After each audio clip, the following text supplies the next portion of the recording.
हे आजचं जुगाड खास माझ्या पक्ष्यांसाठी मी बनवत आहे. हे जुगाड फक्त माझ्या पक्ष्यांसाठी आहे. तर मित्रांनो, हे जुगाड कसं वाटलं नक्की सांगा कमेंटमध्ये. तर मित्रांनो, आपल्या लाडक्या पक्ष्यांसाठी मी आणलेले आहेत तांदूळ.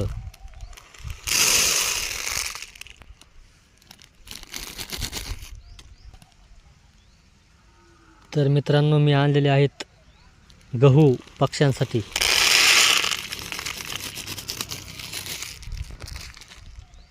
तर मित्रांनो, मी आपल्या लाडक्या पक्ष्यांसाठी आणलेली आहे बाजरी.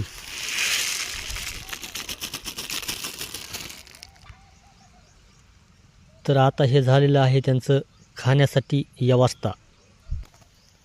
आता मी ह्या पिंजऱ्याला कुठंतरी लटकवणार आहे, म्हणजे झाडावर येऊन पक्षी चारा खातील.